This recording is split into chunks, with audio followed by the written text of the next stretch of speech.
I am honored to have today on my podcast, Journey in Strength, the one and only Dr. Walter Whitman, founder of the Grammy Award winning choir, Walt Whitman and the Soul Children of Chicago.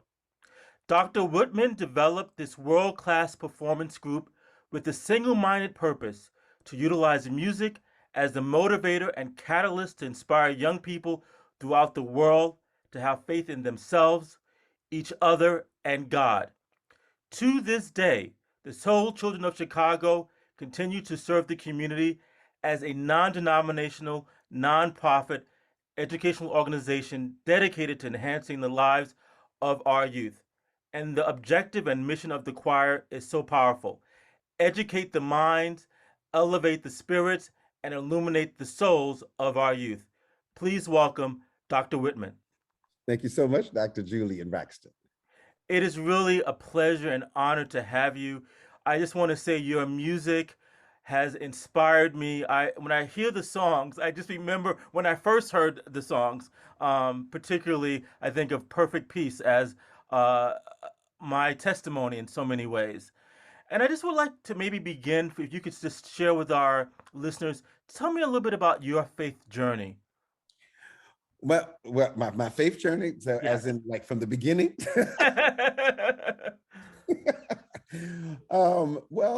In reference to as an Air Force, child, I was born in San Antonio, Texas, and my family has always been connected to a church anywhere we go. So I've lived in Greece, I've lived in Anchorage, Alaska, I've been, the all over the world in reference to my experience. So what people see is a mixture of all that I've experienced over my life, and I pour all of that into the kids.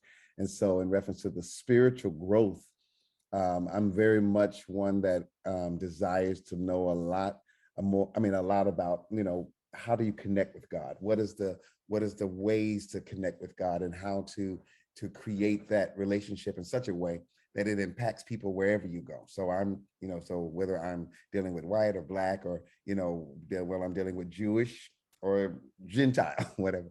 Um, I've learned how to connect, because the spiritual piece of us, we're first spirit housed in a body that possesses a soul. So my spirit is what connects with people, and so that is when you talk about a spiritual journey.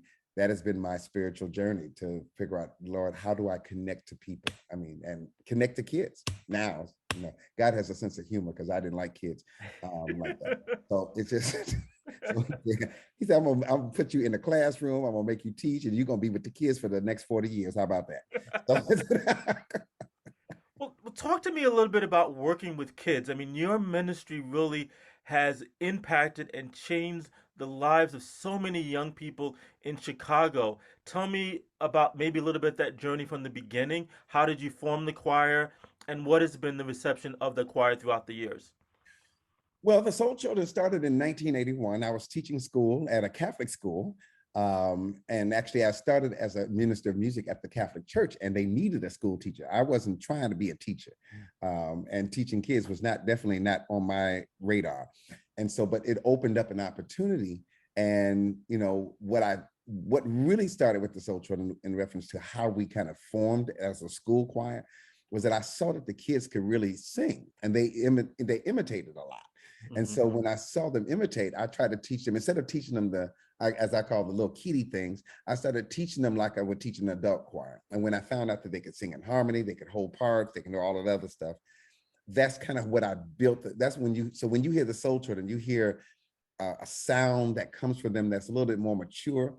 A lot of times you'll hear more difficult types of material coming out Yeah. of the kids, because I always teach them, I push them past their limits. So I don't give them the what they can handle. I push them past what they feel that they can handle.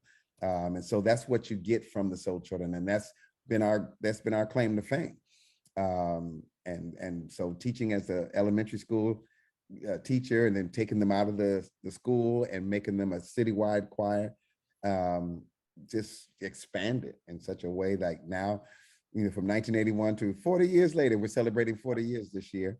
And I'm proud to say that we're gang free. We're still scandal free. no splits. And so as a youth organization, a lot of times, you run into those issues where, youth organizations can't maintain because something happens, something, some type of whatever goes on, and it just like breaks the choir down. But God has blessed us to be able to keep a level of integrity and transparency and just authentic um, um, music throughout the 40 years. And so I'm grateful. Talk to me a little bit about the music of the choir. I think that people know the choir for such powerful songs of the year. Could you tell me a little bit about the history of some of the songs that that many people know, and how you came to write those songs, and what was your inspiration? Well, most people remember us. I think probably the most popular piece is the song Perfect Praise, which was Yeah. sung by Lucretia Campbell. That song was written by a young lady by the name of Brenda Moore. That was our second recordings. I think it was the second recording. And this, like, again, those are songs where I would pick songs that I felt, first of all, that kids could relate to. I would never teach songs or allow them to sing songs that was above their ability to relate, or that would be too advanced in reference to just a kid can't say I've been through the fire and the storm, all my life. Right. Those are not necessarily appropriate songs. They can sing those songs, but Right. that's not necessarily songs they can relate to because they ain't been there. You only been here 8 years, Right. and you talking about I've been through the storm and the rain. You ain't been through nothing. So but what we do, the songs that we sing, like We Are One, that was on our first project, We Are One. We Are One was arranged by me because I was in the Catholic Church. I was a music teacher there. We Are One is actually a Catholic, one of the major Catholic hymns. So when you hear We Are One, our side, our way, it's an adaptation of the We Are One in the Spirit, We Are One in the Oh Lord. yes. That's what it was. And then I just changed it and fixed it up, and it now became one of our signature pieces.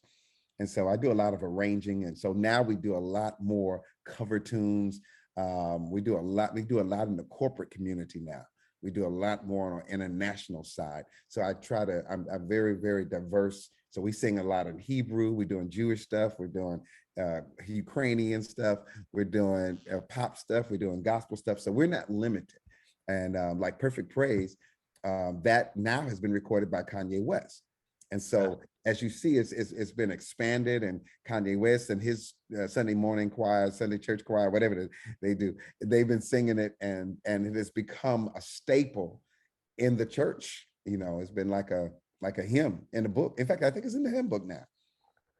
That's amazing. I remember definitely hearing that song in high school, and I said, "This song is pretty special." And to hear those young people uh, praising in that way was just so powerful. We do, and we deal a lot with worship and praise. We teach a lot of that in our rehearsals. What people don't see is the level of spiritual impartation that takes place inside the soul children. So what you hear is not just a bunch of songs being taught. You're hearing now a place where they're singing from a place. I teach the kids, I say, you can't teach what you don't know, and you can't lead where you don't go. And that everything that we're doing is about purpose and destiny. And so I teaching them now, one of our themes is you're the next generation of global leaders. So that what we have from the soul children now, what has been imparted into them, now we've got pastors and preachers and teachers and principals and entrepreneurs, doctors, lawyers. We have a mixture of everything. I mean, one of our young men that started up with us when we were in 1981, 82, 83, his name is Patrick Winfield. He's the pastor of Pastor T.D. Jakes' church, Fort Worth now.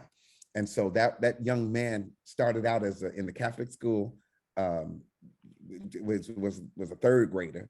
And when we started the Soul Children, he was one of those that had something very special. I saw it, didn't know what it was going to be, but I just knew it was special. And so to this day, so when I kind of look over the 40 years, I'm looking at entrepreneurs. I mean, I just got an email today from a young lady who's writing books. So we got authors. We've got she was they're sharing writing. They're doing things.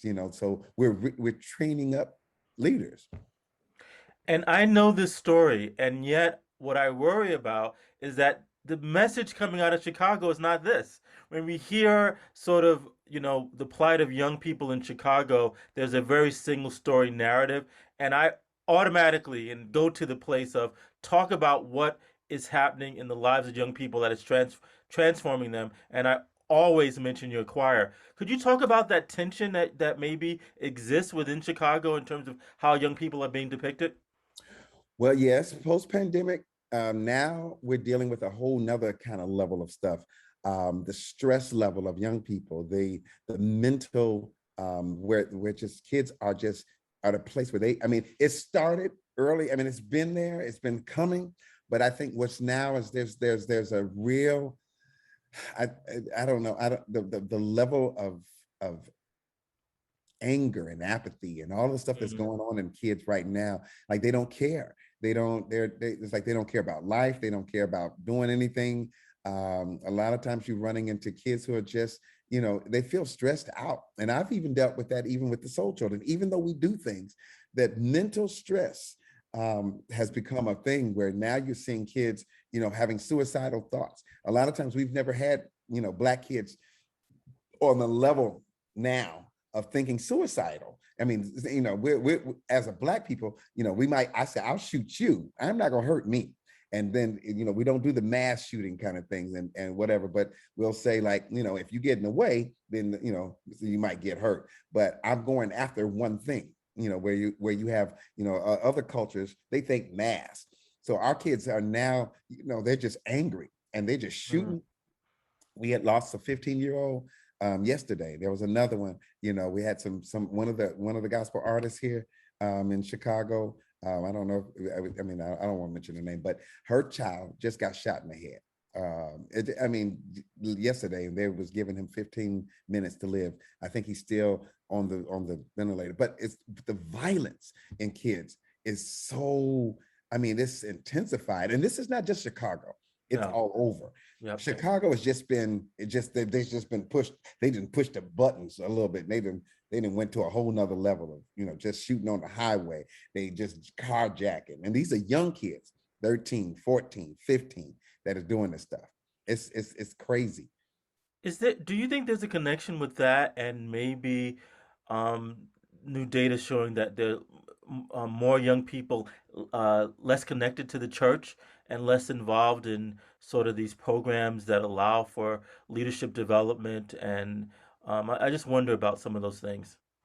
I believe that there is a problem with spiritual connection because this when you have something inside of you that has, I mean, because in order for you to just hurt somebody for the sake of hurting them or killing somebody for the sake of killing them, there's nothing in there, because if you don't have no remorse, there's something in you that's dead, which means I can cause you harm and not feel a thing.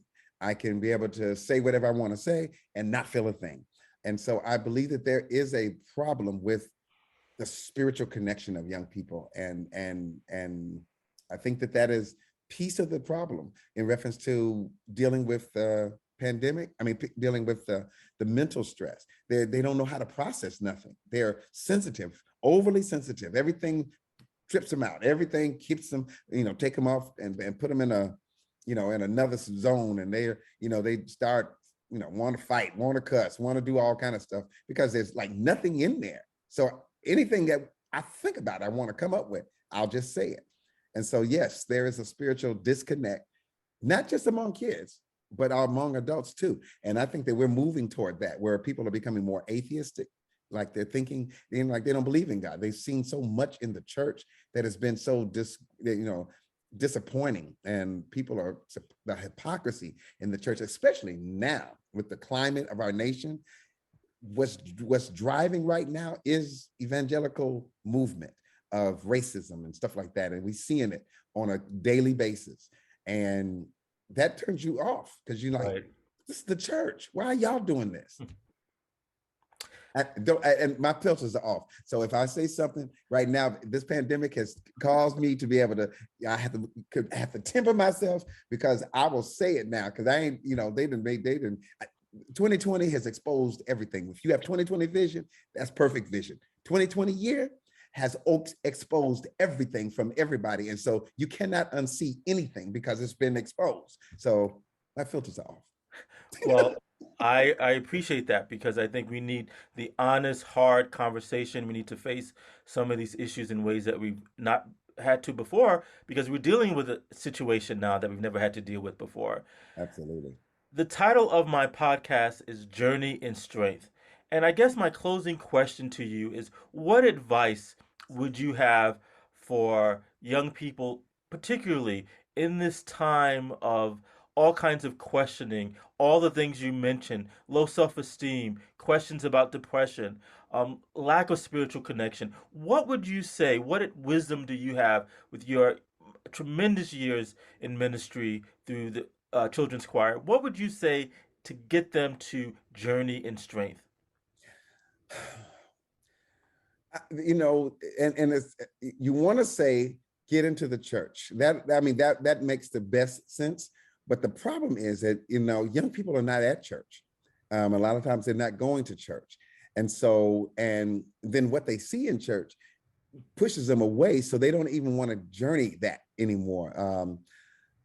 It's hard to, you know, with me, with the Soul Children, we have a prayer line every morning, and I'm working to get them, you know, to say, start your day out with just, even if you just come on for 1 minute. We start at 6 o'clock in the morning. We've been doing it for 12 years, 12 years plus actually.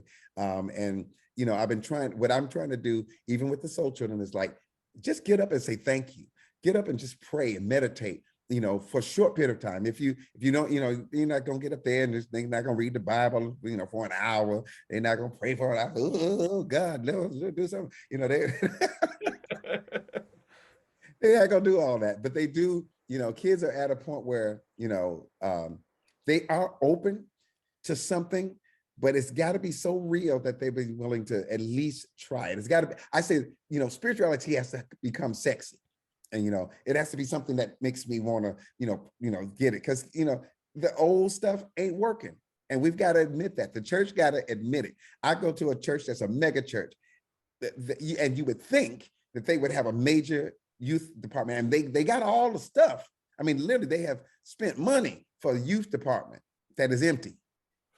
That, you know, and so it's like, it's a word-based church. But the kids ain't necessarily gravitating to that. So I said, why are you spending money to have a big old youth church and all that stuff, and you put all that stuff in there? If it ain't reaching them, all you got is a museum, right? Because ain't nobody in there. It's beautiful, but ain't nobody in there. It's empty. So true. So true. You know, the church got to just wait. We got a new song called Wake Up. I mean, it's called Awake. It says, wake up, everybody. We got work to do. And I believe that in some cases, the church is asleep on some things, and they're not, and it's going to be too late if they don't wake up now. They need to wake up now because things are being planned all over. And it's going to continue to go until it's too late. And then you're going to wake up and you're going to find out, oh my God, we missed it. Yeah, you missed it. Well, I just want to say that the words of that song really, in many ways, encompass your ministry over the years and your work with young people. Thank you for helping wake up a generation of young people, and it has inspired not only those young people, but people like me, and I really, really appreciate it. Thank you, Julian. I thank you for, you know, thinking of us, thinking of me, and wanting to hear whatever I got to say, filter or no filter. But so thank you. So, and to all the people in Boston, hopefully we'll get a chance to come. We got to make that happen. God bless you. God bless you, man of God. Bye-bye. Bye-bye.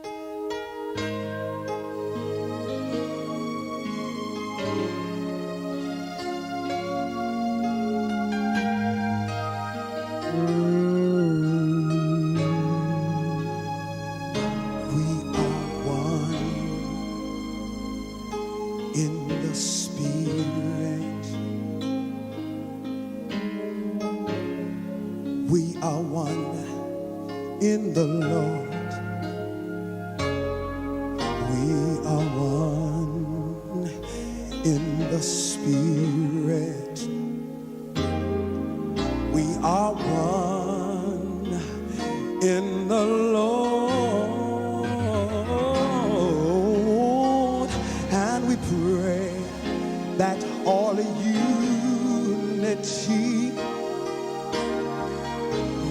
one day be restored, and they'll know we are Christians by our love.